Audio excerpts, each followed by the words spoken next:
Hi, I'm Kevin Moore, host of The Moore Show, and it's my passion to help you live your best life now. You might be looking to find answers on love, connecting with your life's purpose, reuniting with a loved one on the other side, discovering your past lives, or just helping you make sense, finding your direction now.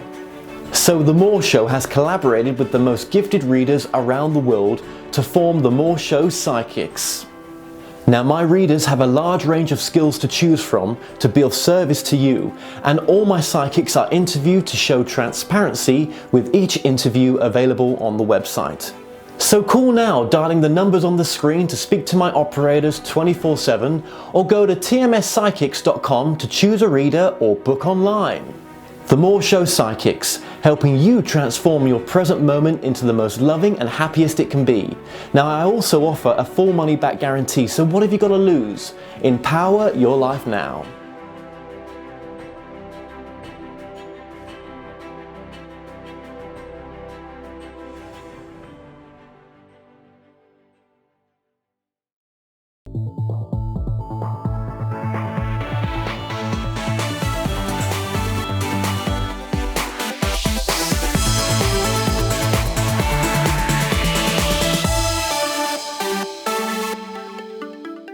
The comments and views expressed on The Moore Show are those of the people that make them and do not necessarily reflect the view of Kevin Moore, The Moore Show, or this radio station and its affiliate or sponsors.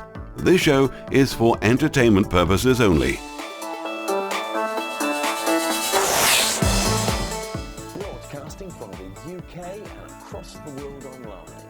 You're now watching The Moore Show, and I'm your host, Kevin Moore.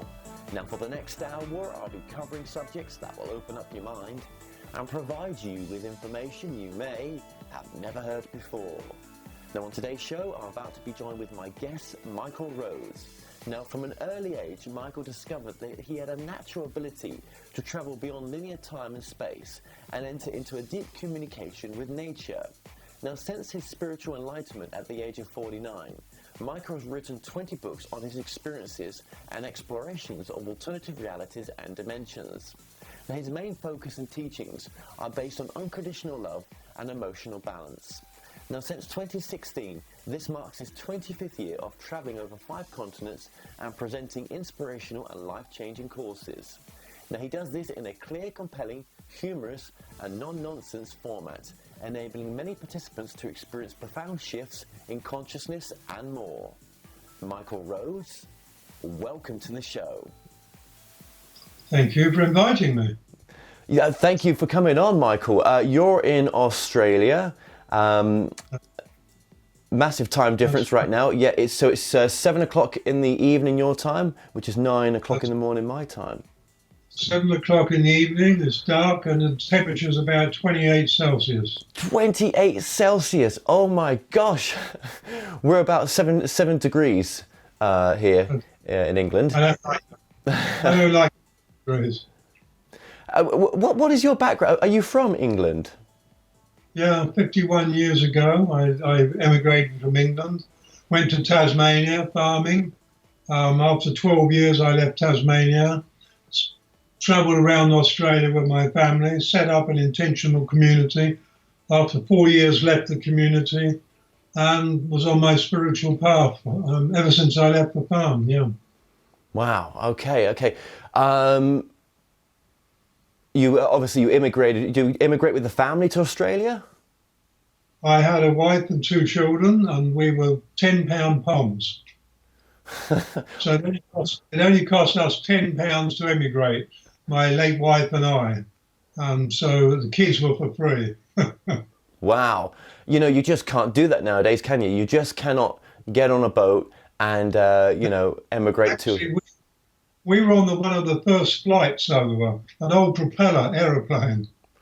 Right. Well, my parents actually went over to Australia, and they stayed there for a number of years, but it was just too warm for them, and they came back. And I always say to myself, well, it must have been my destiny to be born in England. Why couldn't they choose America or somewhere else? But you know what? We're born where we are, and I think we do you believe that we choose our families? We choose we don't look down and sort of, the idea you look down and think, oh yes, Mrs. Jones, she's a really nice mother, I'll choose her. No, not like that. But the energy of the incoming soul is very much chooses the energy where it's going to have the greatest potential for spiritual growth in the parents. And that can be through hardship or through kindness. So when you say we choose the energy, surely we know the background of that soul group that we're going into, though?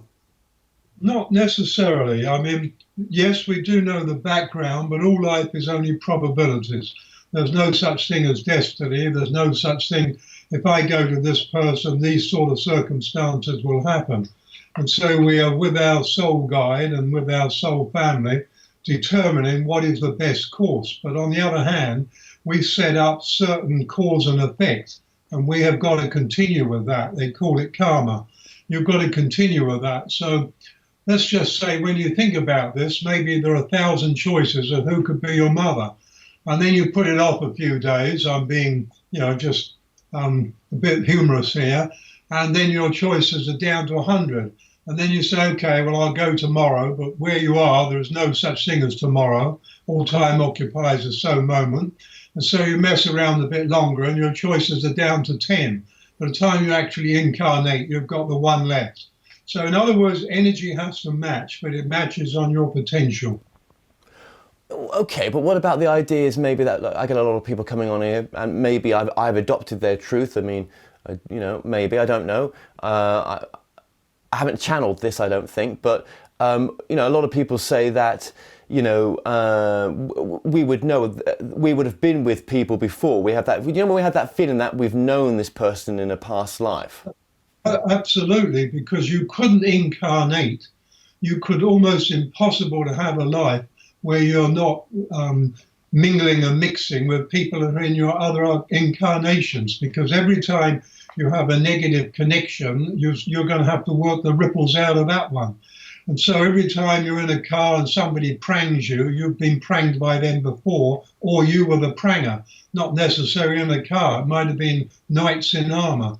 You can't have a lifetime, as it were, clean, because we've got too much stuff accumulated. And also, you say you channel. That doesn't necessarily, for me, mean that what you channel is the way it is. No, it's just my truth. That's all it is. Exactly. Most people channel themselves. Yeah. There's a lot of people I've met that channel their higher selves, which is that purest part of you. That's it's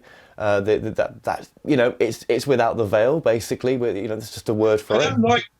Kevin, I don't like the term higher selves, because that means, by implication, that we're the lower selves. And if you're trying to run your life on being a lower self, you're going to have a real struggle. So there is the generally when we incarnate, there is the soul, of course. Generally we think that we're physical bodies with a personality, like a body personality with a soul. The truth is we're immortal souls with a very mortal and temporary body personality. And so the journey of the soul continues, but it's always every attachment it makes in a physical incarnation. Every one of those attachments, it has to come back and deal with those attachments. We call a lot of those attachments love and hate and getting angry. And every person we connect with in a negative way will be back in an incarnation with them, invariably, not necessarily the next one, but invariably. And so it's very difficult for us to have a clean incarnation. Maybe after enlightenment that gets a lot easier, but before enlightenment it's just like being on a yo-yo, on a bungee cord, bouncing in and out, in and out, in and out, and connecting with the same old people. Yeah, I mean, okay, let's just go back to the higher self thing. For me, my only truth on it is Because really, what matters to me is making the present moment the most loving, fulfilling, and best it can be, right? And so getting lost into where we've come from, where we go to, and the nitty gritty of it. I don't think there's one book out there, including yours, including the one I'm writing as well, that has any of the real truths in to the nature of the reality we go to. I think it's just what we bring through in books just allows us to have bring us to a level of understanding that we're happy with, that we can contend with, of what may be a possibility. But I think really what it is, we don't know, right? So even go ahead. There is a lot we don't know. I mean, most people think we have one life, but there are about 49 levels of death. And so if somebody channeled a book from somebody who's died, every level of those 49 levels in 7 basic steps, every one would channel a completely different book from a completely different experience. Yep. Very much the same as if you were doing it here and channeling it back to them, because we're all having a different experience of life. Exactly. But just with your, thank you for that. Just with your higher self as well, I term the higher self.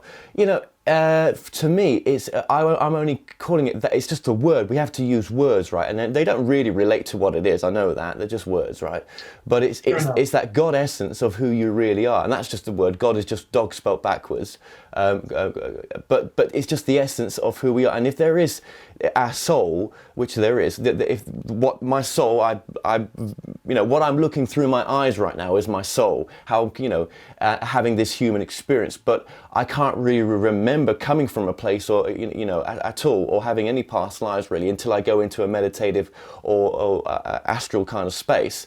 But yeah, I guess I just presume that the higher self is not separate, but it is in a sense that I can't remember the true nature of who I am. If there's a better part of me I can connect to, which happens through when I use a process called channeling. It's just a word. You could use receiving or tuning in, right?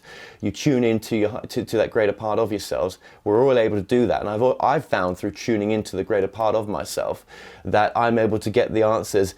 Even when I can't listen to my gut feeling, that tuning in aspect always tells me the most loving and empowered answer I could even ever look for. And it's always right for me. And I promote that to people. I do. That's what matters. If that's right for you, then that's fine. Yeah, well, what's right for you then, if I was to say that to you now? Do you like what I'm saying? Yeah, I mean, I'll go along with it. I'm not here to argue. No. No argument. No, I want to hear your truth. I want to have a conversation with you where it's not just about your truth or my truth. Let's debate a few things here. That's the interesting part of this. Well, you see, when it comes to like truth with a capital T, it's I'm not quite sure what you're asking me, because there is truth and then there's personal truth. If you said to an eagle, "What is that meadow?" it would say just a bit of grass. And if you said to a mouse, "What is that meadow?" the mouse would say it's a jungle and it's dangerous and things swoop out of the sky and kill us. And so they're two different perspectives. They're both speaking their truth. Well, the humans, as yet, we're doing exactly the same thing. We are. So really, for you to come on my show, you're only going to give me your truth. I'm going to reflect my truth back to you. And the viewers listening right now are going to take away basically maybe a bit of a greater understanding of what they thought they didn't know, maybe, or just to remind them. What you're implying is that no one knows the truth. I am saying that, yes, exactly. Well, then you have a belief, and once you have a belief, it's difficult to move past that point. Do you know what? I may have a belief. I don't think it is a belief. I would say I've got a truth of what I feel's right, and I think you have as well. But I mean, I would always say to people, make up your own truth. Don't go with anyone else's. If it feels right, go with it. If some parts of it feel right, just go with those some parts. Or if none of it feels right, don't go with any of it. So if somebody's truth was to commit suicide, that would be their truth and they should go with it? I would say only go with a truth that comes from love. If it comes from love and it's not there to harm yourself or anyone else, then that's the most, and it's empowering for you, then go with it. But if it's coming from anything but love, then maybe not. But the truth and love are indivisible. that they're one and the same. Love expresses through truth, truth expresses through love. We're on a planet where most of humanity believe that love is an emotion. And when you believe that love is an emotion, as so many people do, then you're on a planet of complete illusion. It's just games that people play with their lives, and they die playing those games. When you realize that love is not an emotion and never has been and never will be, there is emotion in love. But if you're in an aeroplane flying along and that aeroplane started crashing, suddenly you experience fear. You're on your way down and you know it's not going to be good, so you're experiencing fear. Where did the fear come from? It came from the fact that suddenly the plane is falling out of the sky. Well, when you have an experience that is based in unconditional love, you can't help it, but your emotions rise into that. So when a man and woman look at each other and they feel this deep connection, their emotions rise with that, because our emotions are up and down. It's our emotions that create the world we live in. And so not thoughts, but emotions. And so we have got to the point, we have for millennia have been calling that rise of the emotions love. But that isn't love at all. Love is the power of creation. And you could say that love created this world, if you like, this universe. I can assure you that wasn't an emotion that created the universe. And so, we have, fundamentally, we get the whole thing wrong. And so now you could say, well, that's my truth. Then I would say, fine, then you can believe it that way that it is. But it happens to be the truth. Love is the power of creation and is not an emotion. Now, I would be one voice saying that and a million would say you're wrong. Does that make me wrong? Is it a majority rules? No. I mean, it is my understanding that when we cross over, we all cross over with a different truth. And I don't believe that truth is taken away from us. I believe we're able to grow on that and expand on it and to define whether it was truth in the first place for us. I think So, Kevin, what holds the truth when we cross over? Wow. It's whatever you felt was right, wasn't it? It's whatever. Yeah. Actually, you see, you and I, you're coming at this from a left brain approach. So you want to understand. I come from the mystical approach. I don't need to understand. And when you don't need to understand, you go into a different area called, they call it mystical cognition. I call it direct knowing. And when you move into direct knowing, it's a completely different energy. And understanding is the path of the intellect. There's no spiritual path of the intellect. The intellect is able to, like I'm doing now, verbalize it. The intellect's able to play with it, but as for the intellect, it can never experience it. So the experience and the intellect seem to remain apart. And this is the same as spiritual enlightenment. People say to me, when will you spiritually enlighten? Now, there was a time, in 1986, there was a time which I would say that was the physical moment, but spiritual enlightenment is not physical, it's not to do with the personality, it's nothing to do with time, because all in the greater reality, all time occupies the same moment. And so that moment of enlightenment is still happening, it's still expanding, and it's still the moment of enlightenment, and it grows and it grows. And it expands and it expands. There's a never ceasing to expand stage. But the intellect, all it can do is talk about it, but it can never experience it. And yet, we're not beings, we've become beings of subconscious intellect. But that's not where we were designed. The intellect's an incredible tool. But because we've become a subconscious species, well, about 94% of people, you cannot use intelligence unless you're being fully conscious. We're not a conscious species, we're a subconscious species. A subconscious species then tries to understand something that is beyond the subconscious ability to understand. And that's where everybody flounders. That's the Western spiritual path. And this is where it flounders. Because, we're educated, and I was a school dropout, so I was rather fortunate. Do you see what I'm saying?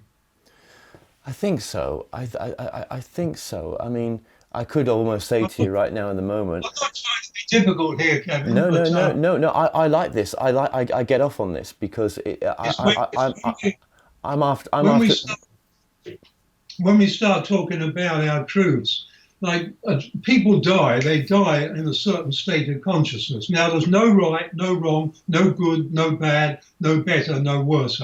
There's absolutely no judgment because everything is energy, and there's only one human energy, which is the earth energy, which is nature energy. It's all one. But when we die, we're in a certain stage of consciousness because humanity is the evolution of consciousness on a human level, as all nature is the evolution of consciousness. This is what life is. So we're a part of that evolution of consciousness. So your consciousness is at a certain level when we lose the body. There's no such thing as death. There's no such thing as extinction. No species has ever become extinct. But we move along in time frames and leave it behind, and we call that the past, and it's therefore gone, which is absolutely ridiculous because all time occupies the same moment. And it doesn't work that way at all. So we live in an incredibly powerful illusion. It's overwhelmingly powerful. And people think that if they understand that illusion deeply, they got it. But it's just an illusion. It's like waking up and giving incredible details of a dream you had that night. In the end, it's still just a dream. And you've got the day in front of you. It was, no matter how much detail you've got, it was a dream. It could have been a meaningful dream, but it was still a dream. Well, our whole day for us is a continuity of that dream, unless you happen to wake up out of it. And so when we die with a state of consciousness, and that state of consciousness determines exactly what we experience when we die. Now, when people are interviewed who have died and they're interviewed and they go to hypnosis, these people are well on their spiritual path. They're very open. And so when their death experience has happened, it's a completely different experience from a person who's just been shot on a battlefield or has just murdered someone or just been murdered, exchanging hate and anger and rage and pain, or died in a prison, absolutely hating humanity, as some do. They all have completely and utterly different experiences. And we can't put that all in one bracket and say, well, we carry our truth. On a soul level, we carry the experience, but this is a planet of young souls. And although in an agelessness there is no such thing as an older or younger soul, there is very much older and younger when it comes to experience. Let's just say, is this okay? You want me to keep going? No, yeah, of course, yeah. Just imagine we've had at this stage of life. There's more, but we'll just say everybody basically has had 50,000 incarnations. Now, some of the souls in those incarnations are very aware are more conscious, not because they were born more conscious, because they become conscious. Like we've lost a lot. In the I metaphysically travel, and I've been back to the Paleolithic times. I'm fascinated. Now, in the Paleolithic age, if the hunters were going out and the hunters said 3 days away in a valley there is a group of elk, nobody would say, how do you know that? Or did you have a drone? Or did you see it on satellite? Because they realize that this man's intuition, he knows that they're there. His intuition is working so powerfully because they had then a far bigger pineal than we have today. So the whole lot of men would go off walking and would expect to find the elk in that vicinity. There would be no arguing about it. Today, if somebody said like that, there'd be a joke. You've got to be kidding. 3 days away in the valley, how do you know? And so we've lost a lot. We've gained a lot intellectually, but we've lost an enormous amount of our deep intuitive knowings. We've lost our trust. A lot of people, I talk a lot about trust in my intensives, and people today don't know what trust is. They know what the word is, but they have no idea what the experience is. It's a completely different thing. And so if you have 50,000 lifetimes and you're spending yours, let's say you're focusing on what am I? How come I have this awareness to ask what I am? And you find others of your kind and you look at the sun and the moon and you wonder about it. and you may begin to pray to it. You may begin to find it like women did, the moon, and many men with the sun. And so, because you're a spiritual being, you're developing a sense of reverence and a sacredness to something that appears to be outside yourself, although, of course, it isn't. There's nothing outside of self, but that's another story. And so you die and then you incarnate, and that same thing moves in you still. Meanwhile, all your mates, okay, they're not playing football, they're out hunting, gathering, and dragging women around by their hair and bashing people over the head. They're doing their thing. And so one in maybe 1,000 looks deeper into life. And the very act, if you look at the sun, there are people in the fifth dimension from the time of the hunter-gatherers. There are people there, the Paleolithic age, who are enlightened from that. So what enlightened them? Some of them were enlightened by worshipping the sun and the moon. Now, how can the sun or moon enlighten you? It doesn't. And nor does a god, and nor does any religious figure enlighten you. It is your act of sacredness, your relationship with the divine. You're growing your spirituality in that. The way we do it in churches today is second-hand, and there's very little gain. But when you take your own responsibility to have your own relationship with the divine through the sun, then you're developing a relationship, a deeply spiritual connection, and through the ages you will grow that. Meanwhile, the masses haven't bothered. And so one day you are old in wisdom, you are ancient in wisdom. Your wisdom has grown, because wisdom doesn't die with the body. It's not held in the brain. It's a completely metaphysical energy. And so all that becomes available to you. I can draw in wisdom now from the universal wisdom. And so you become what they would say, well, he's an old soul. You're not any older, but in experience, you're vastly in a completely different space, because you've been following a certain path that grew you in consciousness. And so in consciousness, when I met my father 20 years after he died, and I was deeply involved in my spirituality, I realized I was achingly ancient compared to him. Completely shocked me. He was like a child by comparison. There's no judgment in this, but this is because we don't live in age, we don't live in linear time, we don't live in all those sort of things. And so we don't even have a good terminology to explain this. No. It's very, very difficult to talk of, because we don't have a language based in metaphysics. We have a language based in the illusion. And I find it really quite difficult sometimes to take a language of illusion and try to create a language of truth out of it. Yes. It is difficult. You know, I don't really know what to say right now in one sense, because I've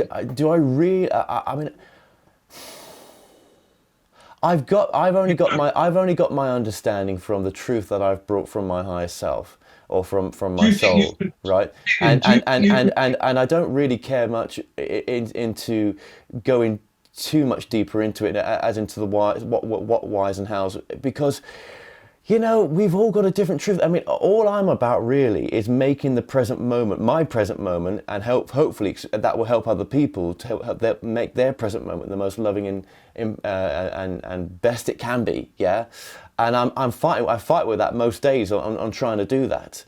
And I've looked into the spiritual aspect by doing this show, because obviously I've been trying to, you know, look into those subjects to try to look at it from a different point of view, because I do believe that I'm more than just my body. I know that much. I know I've come from somewhere. I'm going to go back to it, but I can't. And when we try to put names on it, like we are in this conversation, you know, it's just your version of it, my version of it. There never seems to be.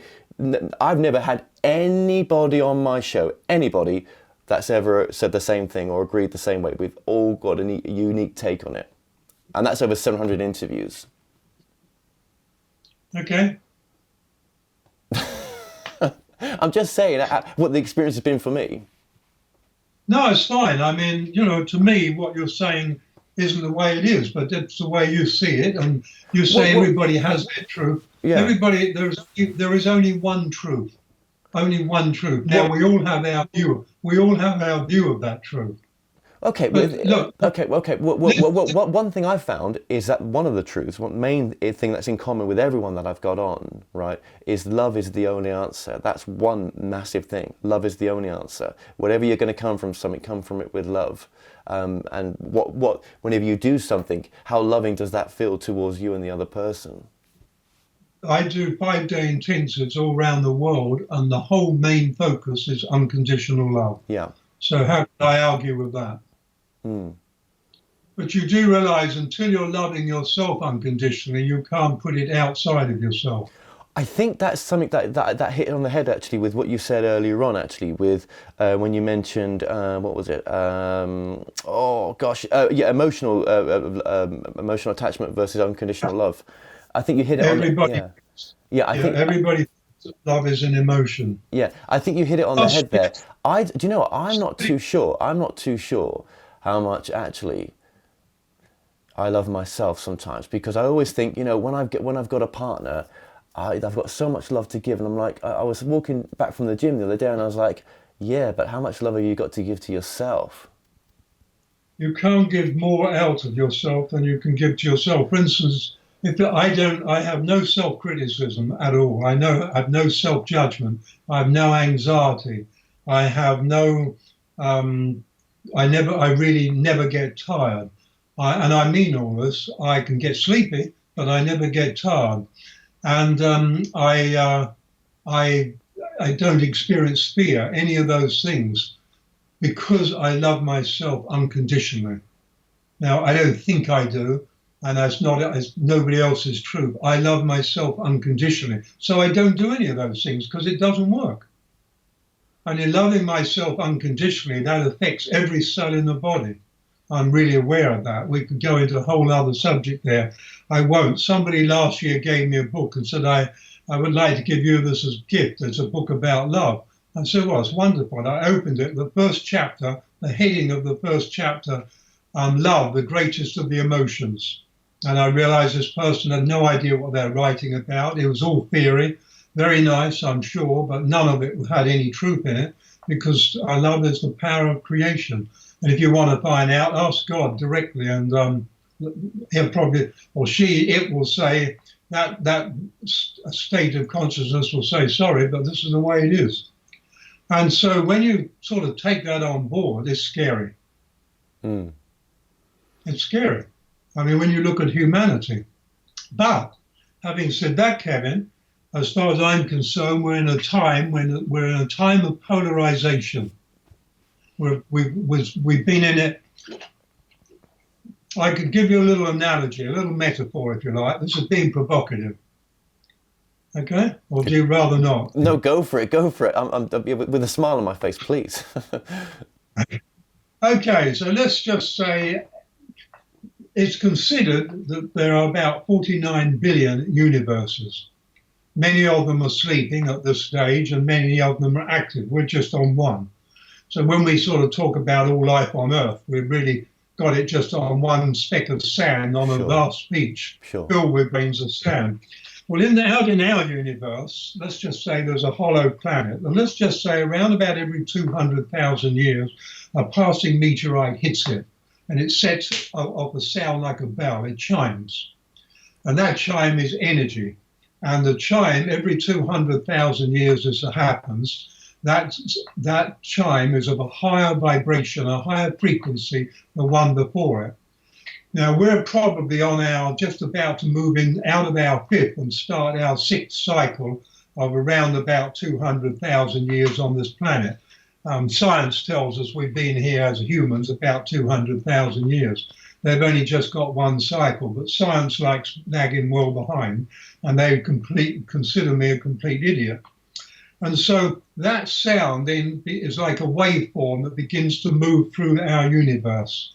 And where it goes, it brings about change. But it's so powerful, of course there is no sound, there's just a wave of energy. It's so powerful, it sets off a bow wave, and the bow wave moves out faster, and that also sets off another bow wave.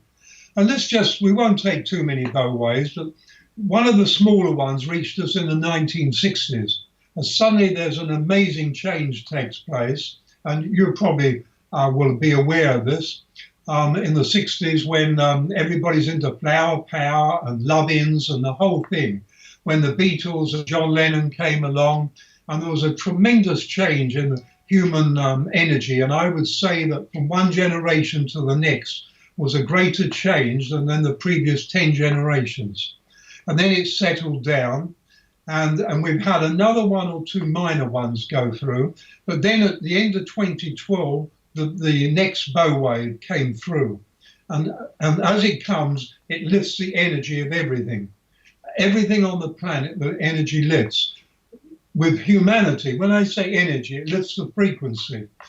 We're not well equipped to deal with this right now, but that's for reasons, unless you ask, I won't go into that. But what it's set up in humanity is a polarization. So everybody's going to move deeper into their own consciousness that they have grown to or haven't grown to, whichever they are. There's no right or better or anything like that.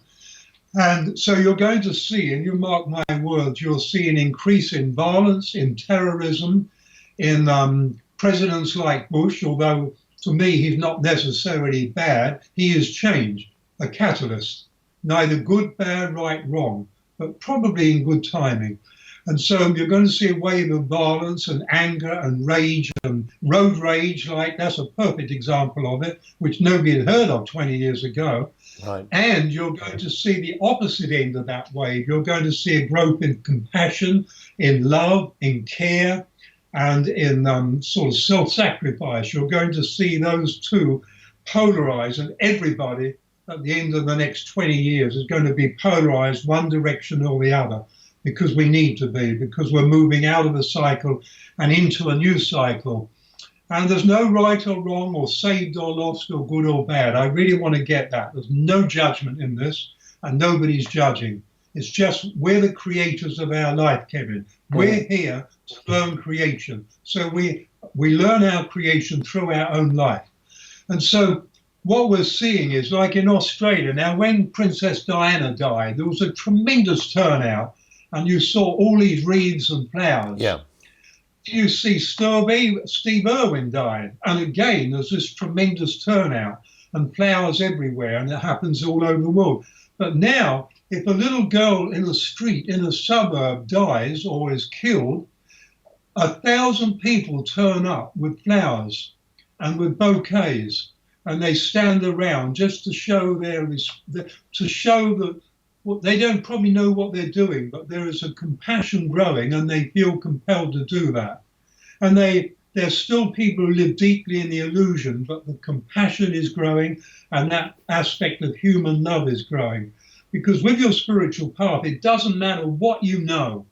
It's completely irrelevant. It's what you live. That's all that matters, is what you live from your heart. It doesn't matter what you believe, what you don't believe. What you live from your heart is the determination on a soul level of the person you are. So you can see, you get YouTubes now, person standing there says, hug, will you hug me? And so, people go and hug. I mean, 20 years ago, if they did that, I don't know what would have happened. And so you can see this beautiful, beautiful change, and you're part of the vanguard of that change. You're one of those who's talking about it and moving people along and inspiring and motivating.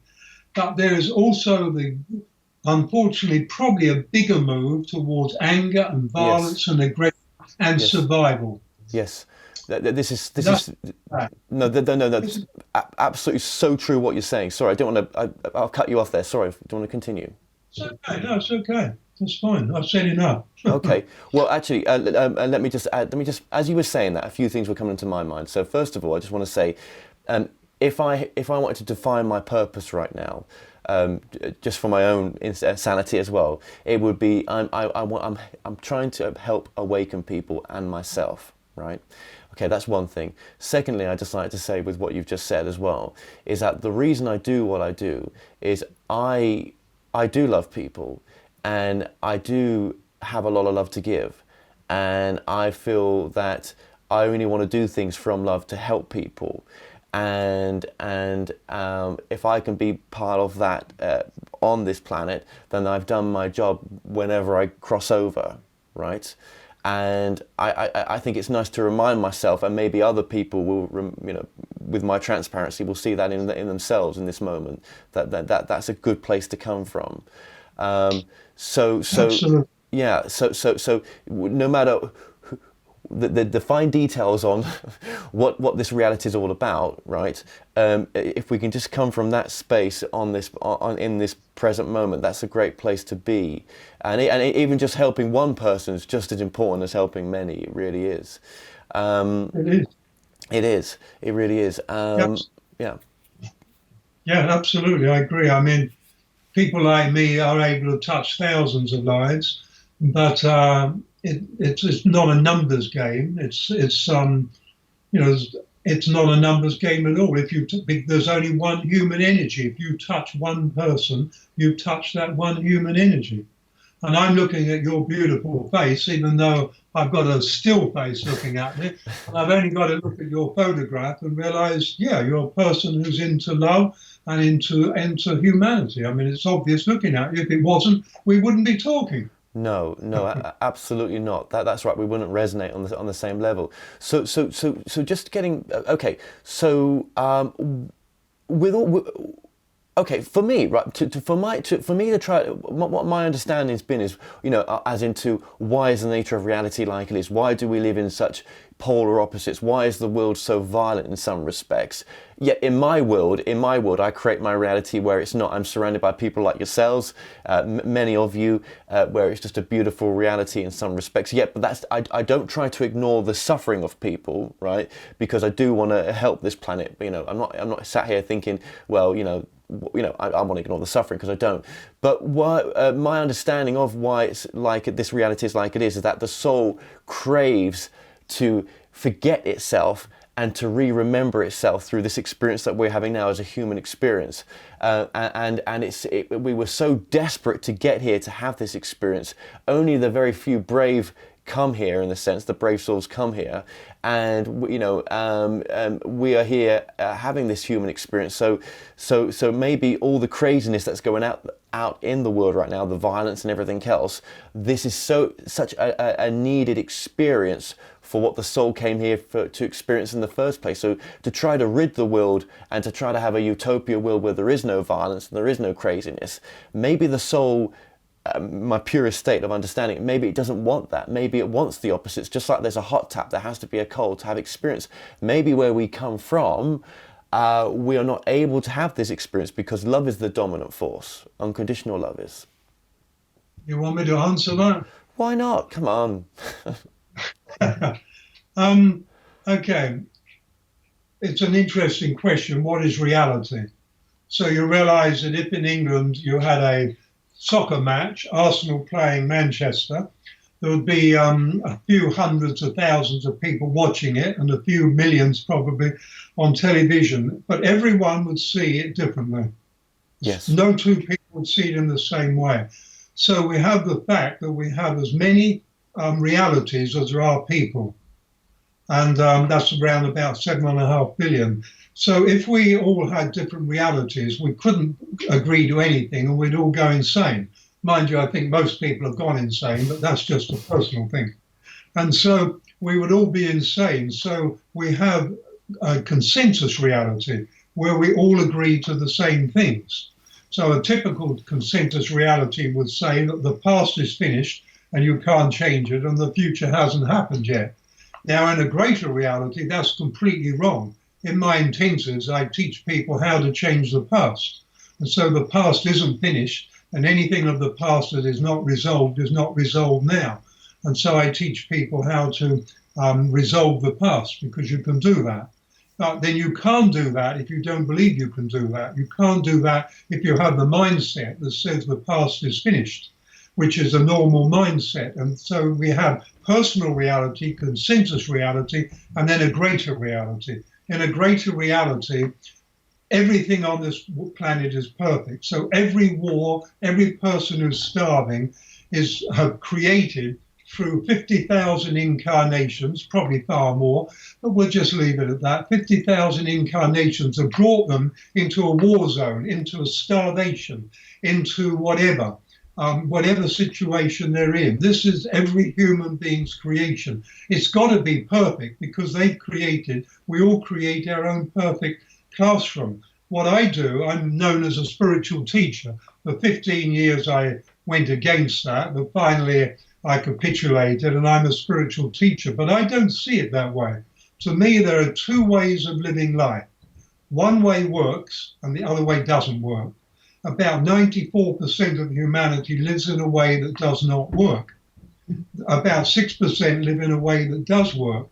And so that 6% live in a completely different world from the other 94%, even though you can see each other and in the same space.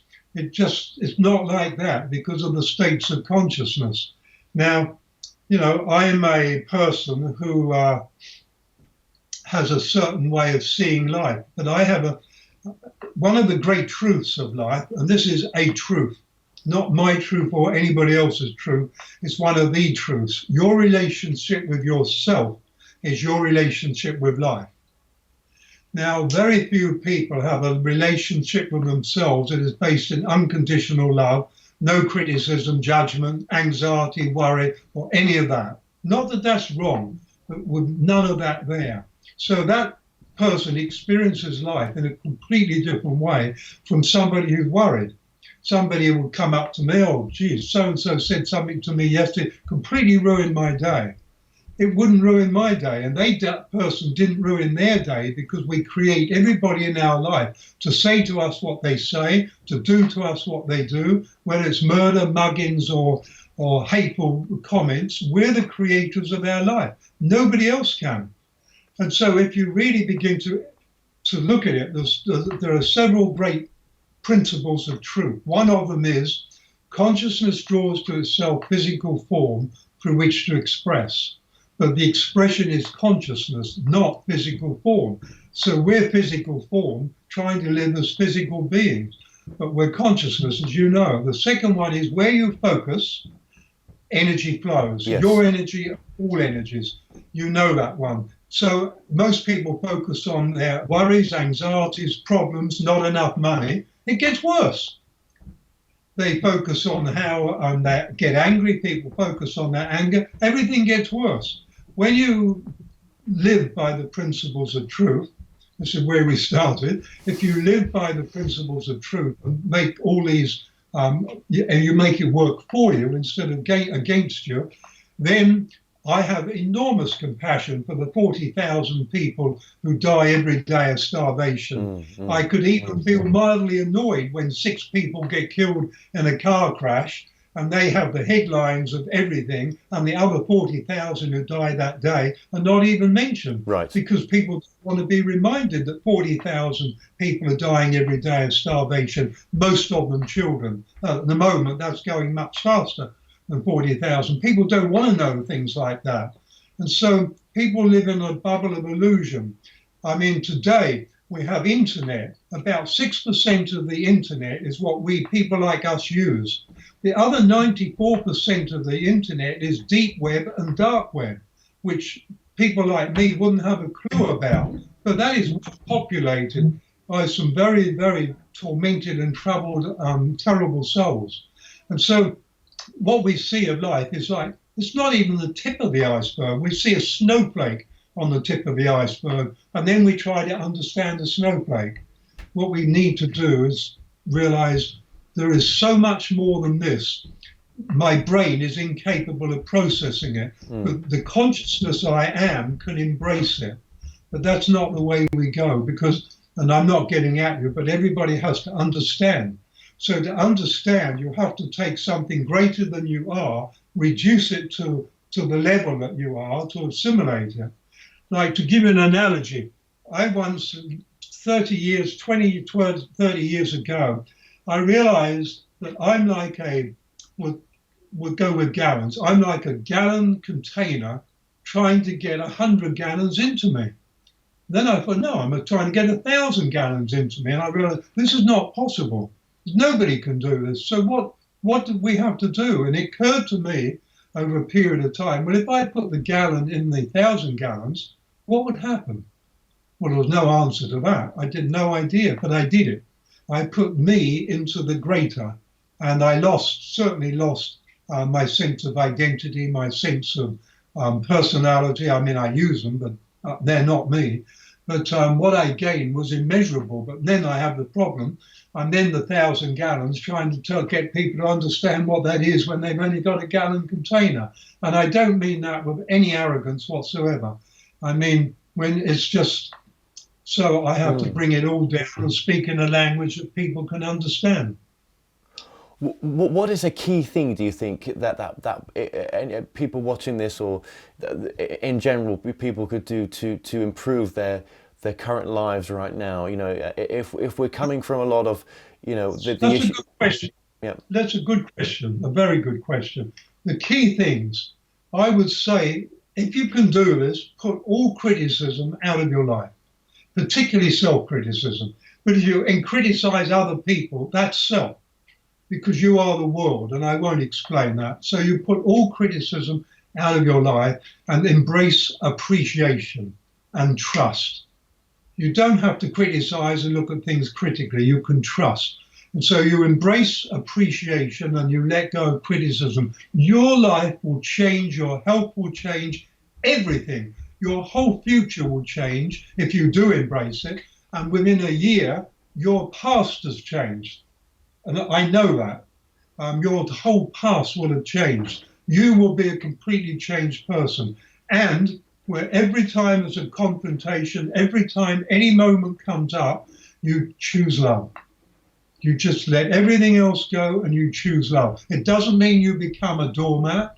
You can say to people, I'm sorry, I'm just not going to argue over this anymore. Yep. You are entitled to believe whatever you want to believe. Yep. I will see this my way. And to yourself, you say, I choose love. So you choose to love your enemies and you choose to love your friends. So one day you'll find, what happened to my enemies? I don't have any. There's nobody left I don't like. There's nobody left who doesn't like me. Or if they are, I never meet them, and they never even get to tell me that.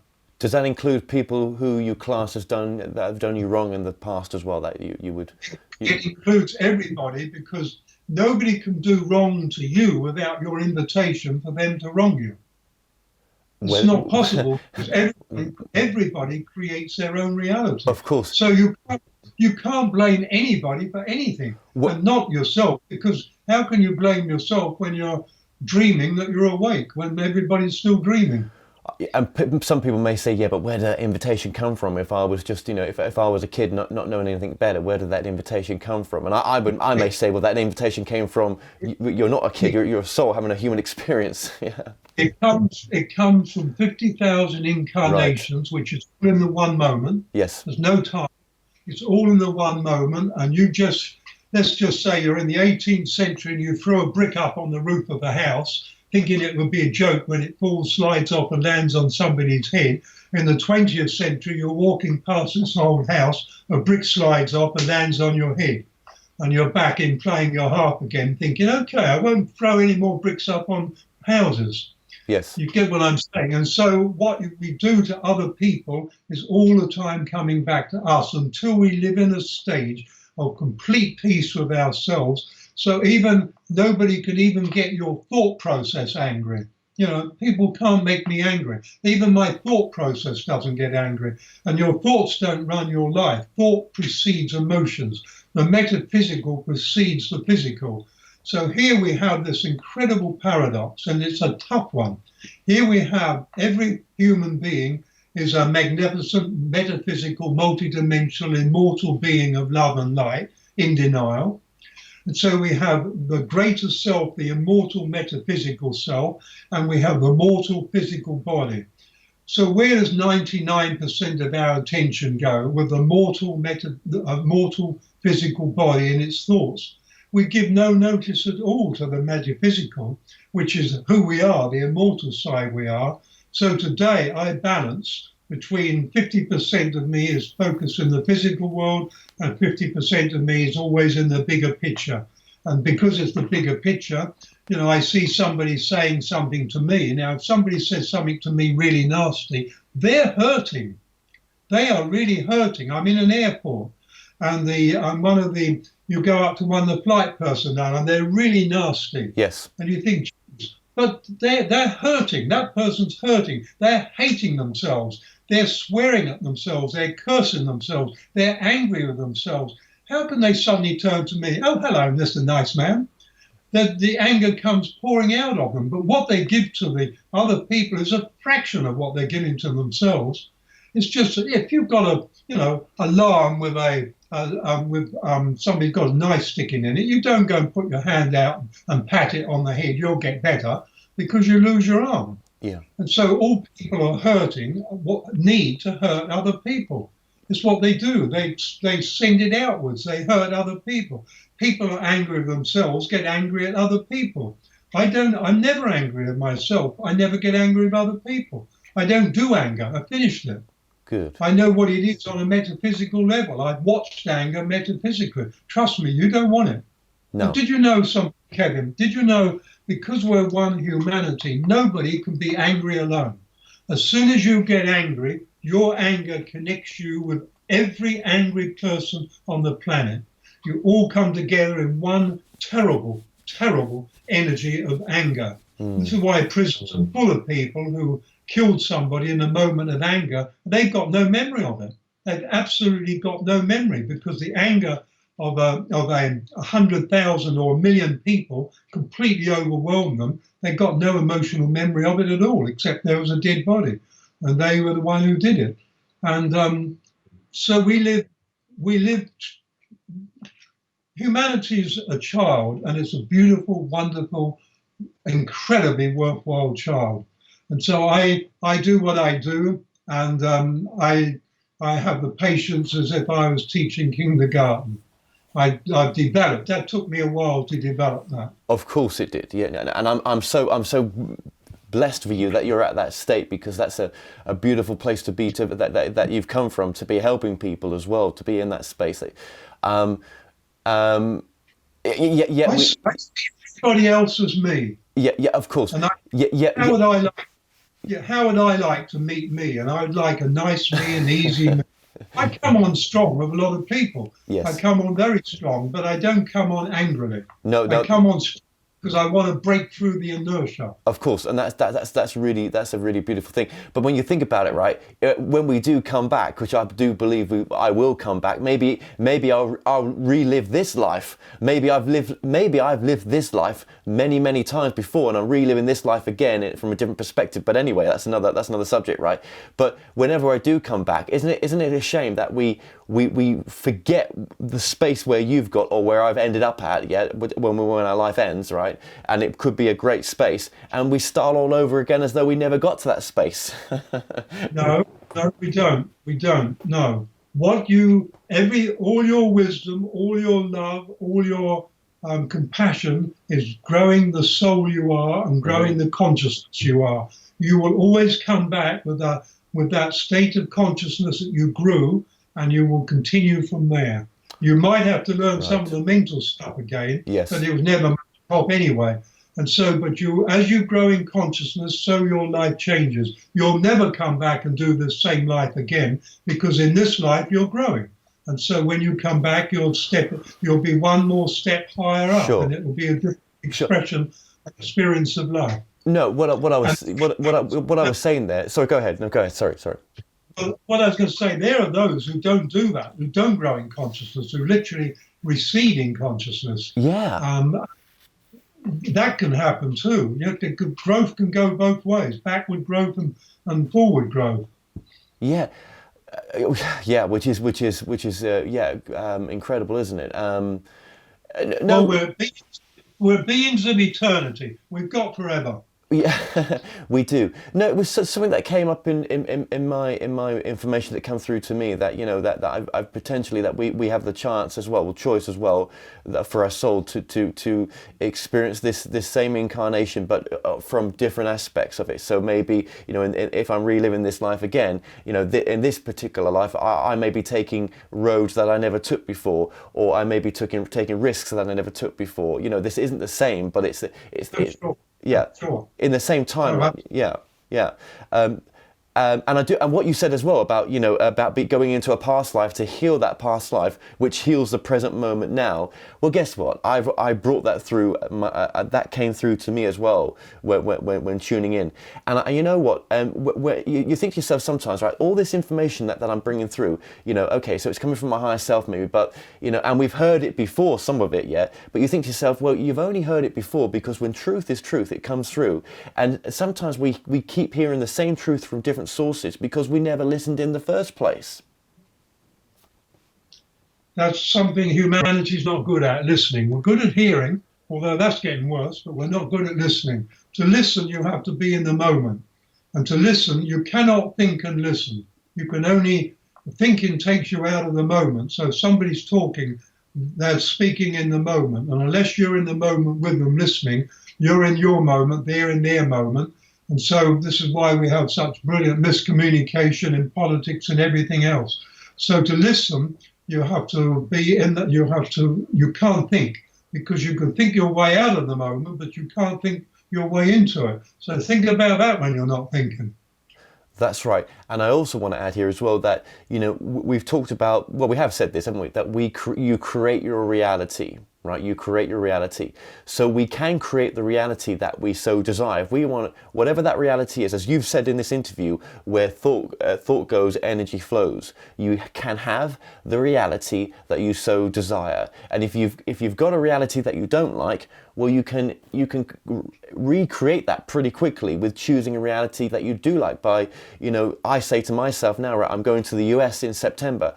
I say to myself, I've already got my ticket. I'm already there. I've already got these meetings in place. I'm doing this and that, and I'm just focusing on all the positive aspects of it. And we can do that in any aspect of our life. Would you agree? That is one form of manifestation. Yes. Yes. Do you use manifestation in your life? No, I live in the moment and I trust, and everything I need is always there. And you see, if you desire something, if you desire it, then you're still playing the illusion, because when you're out the illusion, there is no desire, there is no want. Need is your whole energy signals need, your whole consciousness signals need, and so you live in like a flow. It's like, the river of life. People sit on the riverbank, their feet are in the water, and they say, I'm having a great life, I'm in the river of life. Meanwhile, the river is saying, jump in. And sometimes people hear it and say, hang on, I can't jump in until I've learned to swim. So how do you learn to swim on the bank? And so you have to jump into the river of life, and then you realize you don't need to swim the river, because the river swims you. That takes trust. And that's where all desire and wants and everything dies. Okay. So hang on a minute. This is really, and I appreciate the extra time you're giving us right now. This is really, really important what you're talking about here right now as well. To me, it is, and that will be to others. So hang on a minute. So okay. So I desire to have more money right now. To be able to go to the US, for example, right? So I'm doing things which I'm putting into place that are going to help me get there. If I didn't put those things in place, or try to work with those things to help me get to that, to help me get the money, right, I wouldn't be going to the US, right? I mean, practically I wouldn't, right? Or if I went with what you said right now and just flowed with it and said, well, okay, whatever's going to be, I'll just do my best, and this is what I desire. We're allowed to desire things, surely. Yeah, you're allowed to do whatever you like. I'm just simply telling you, desire remains in the illusion, and I'm not saying it's wrong. Yeah. Now, on the other hand, if you wanted to go to America, and it's appropriate for you to go to America, if you just simply feel enormous amount of appreciation for how much money you have, your money will start to accumulate. It will get more and more. As soon as you focus on needing more money than you have, you're coming from the place of not having enough money. And so it's self-defeating. Do you see that? I do hear you. And it's not just going in one ear. Yeah. If you say, okay, I don't have half enough, but it doesn't matter because I'm going to have twice as much as I need by the time I go, I'll have 10 times more. You just focus on what you have and you bring that right through to feeling happy and free and joyful and relaxed because the money's there. It's not going to be there. It is there because your bank account is all the money on the planet. You just need to know the way to attract it. I'm not a wealthy man, but I'm not interested in attracting money. I've always have enough. And so having more than that would be the bank account of fear. I don't need a bank account of fear, so I live with what I have. Now, if you simply focus on the money you have and you focus on it and you feel, yes, I've got this much money, yes, I'm fine. That money will start to accumulate. Things will come into your life and money will flow towards you because you're giving energy to how much you have. But if the thought is, I haven't got enough, therefore I've got to set up a system of getting more, you're still coming from, I haven't got enough. And you will struggle all your life with it. And I know, I've been there. I've been there. Yeah. No. That's the best one. Yeah, exactly. You've lived it. Yeah, you've lived it exactly. And okay, well, but and then as well, you just do the things in life that you'd love to do. If as long as I always say, as long as you're being of service in what you do, and it's helping people in what you do, then that's a great space to come from. Well, we travel the world. We're in 10 countries this year, and 4 continents. Last year, 12 countries, 5 continents. I didn't want to do quite so much this year. So we travel the world. Of course, we make plans. We have to organize plane tickets and make plans. We organizers and translators all over the world, but we just put it in place and relax. We just let it all unfold and happen. But not because there is a structure behind it. If you look at a tree, there's a structure behind the form, and the structure is what allows the tree to express itself.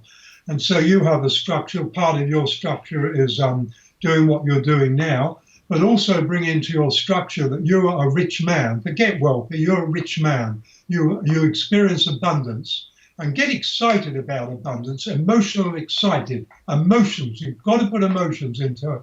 Get that and you'll find when you need to go to America, you've got far more money than you needed to go. And you'll think, okay, how in the heck did that happen? It's because it's the Lord. Because you use the principles of truth. So the laws of manifestation must always come from not enough. They come from, I've got so much, I can give some away. Yes. We could do a whole session on manifestation. Yeah. No, absolutely we could. Yeah, and we won't do. But yeah, thank you just for that, and that helped just remind people as well in the space that they're at. So would you do something for me? Yeah. Would you tell your people that our UK intensive is on June 8th till 12th?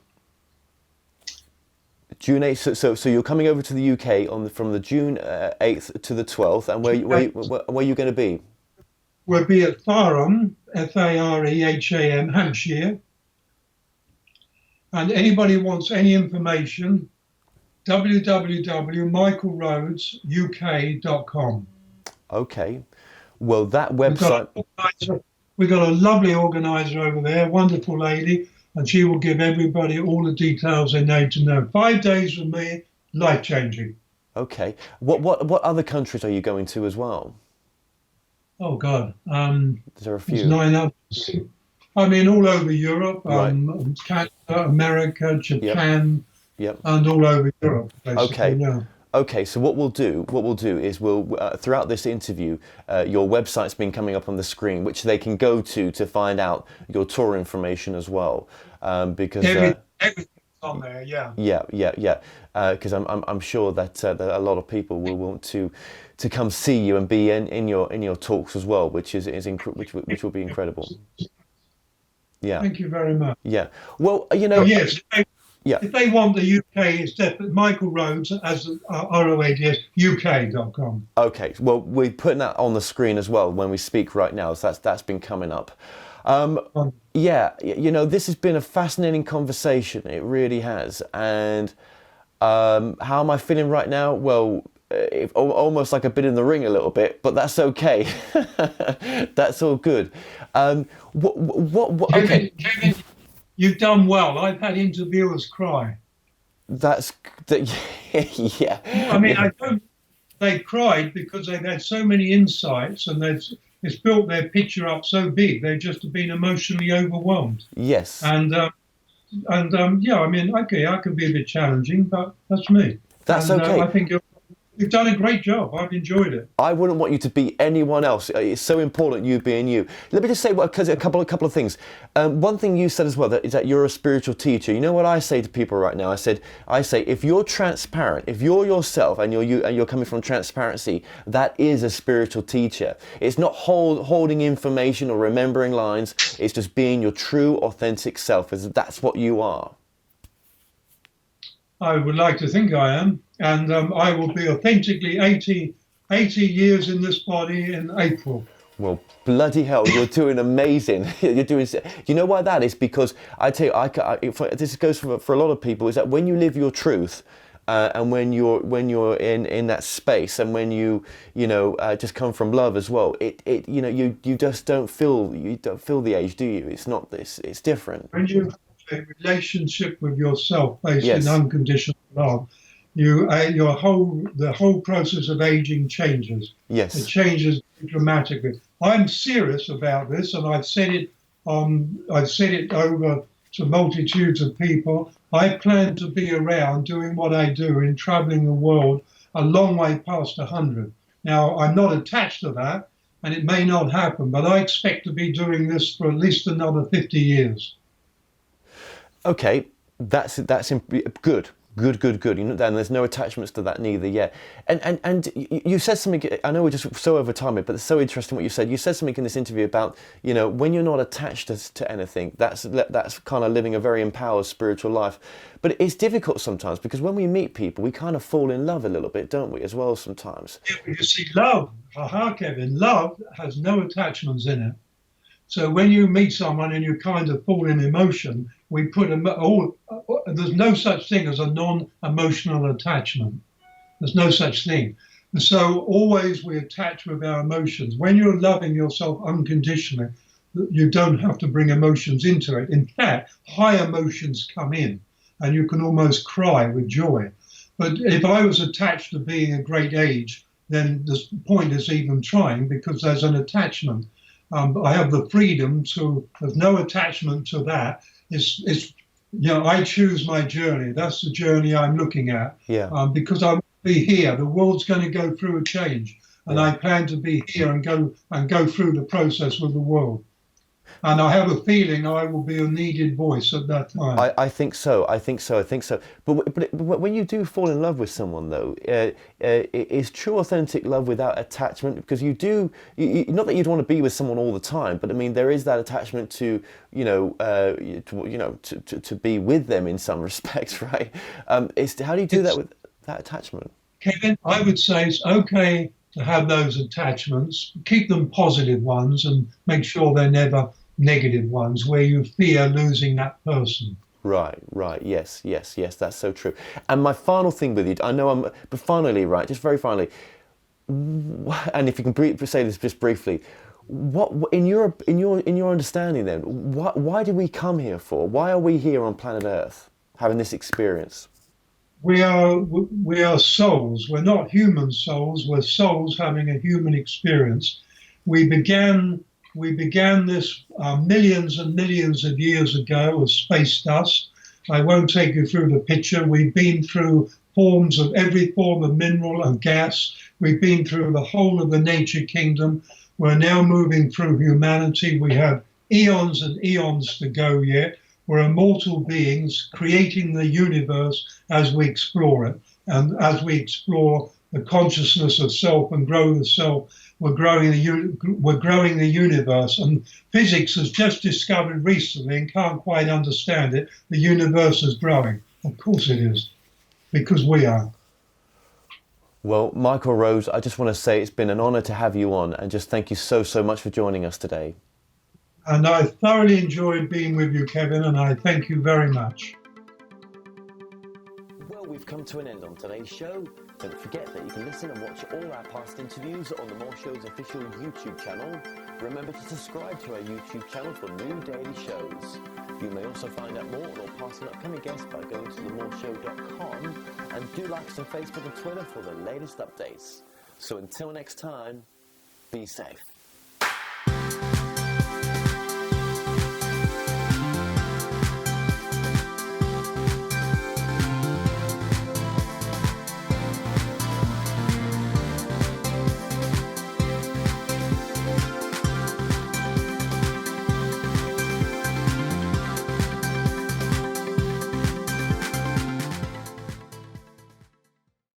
Hi, I'm Kevin Moore, host of The More Show, and it's my passion to help you live your best life now.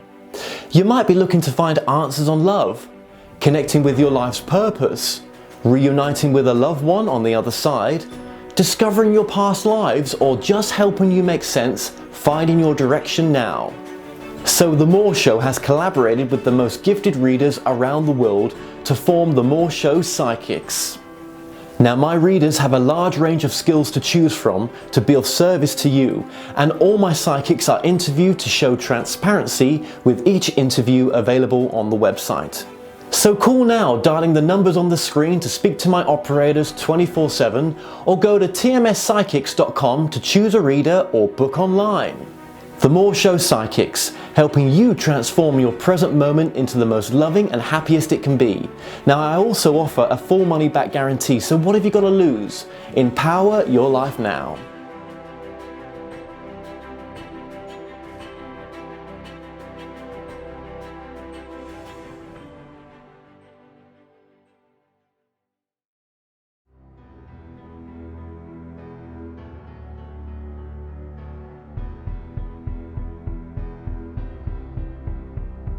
What if you could help others to find the power to heal themselves, physically, emotionally, and spiritually?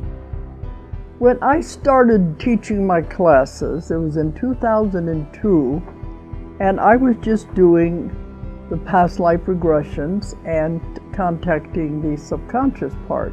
But then as the time went on and we found how powerful this was and what we could do with it, a lot of the students began saying, you know, advanced past life regression doesn't really tell what it's all about. This is so much more than that. We think you should change the name. So it was a few years ago we decided to change the name to Quantum Healing Hypnosis Technique. And this is the healing technique that we've now been teaching it, well, since 2002, that's 12 years. What if you could time travel with them? Visit mythical places or angelic realms, other worlds, other galaxies. Help others to speak to their higher selves. You can. Dolores has taught thousands of people from across the world how to use QHHT, and now you can learn her method by going directly to dolorescannon.com. And don't forget to mention the discount code MORETALKS.